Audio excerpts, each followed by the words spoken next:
زمین و آسمان کی بادشاہت اللہ کے پاس ہے۔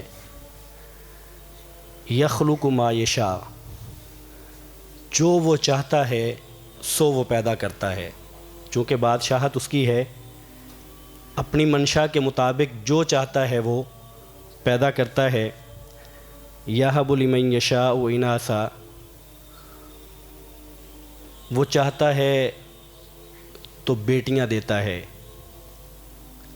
وَيَهَبُ لِمَن يَشَاءُ الذُّكُورَ، اور وہ چاہتا ہے تو بیٹے دیتا ہے۔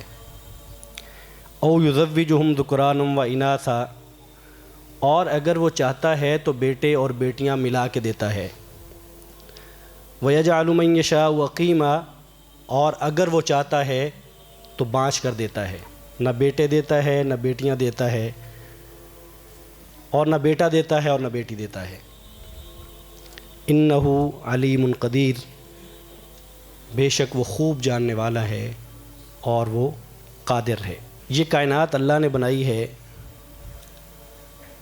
زندگی گزارنے کے سلیقے اسی نے بتائے ہیں۔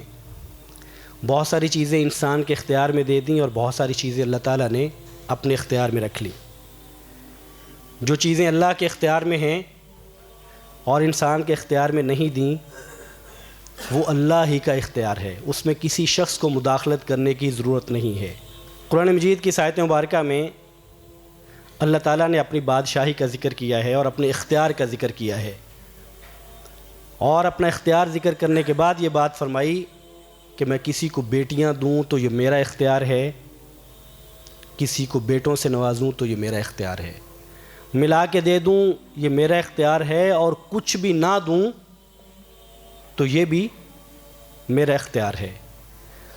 نہ یہ باپ کا اختیار ہے اور نہ یہ ماں کا اختیار ہے، نہ یہ ساس کا اختیار ہے اور نہ یہ سسر کا اختیار ہے، یہ کسی کا اختیار نہیں ہے۔ اس بات پہ قدرت اللہ تعالیٰ کی ہے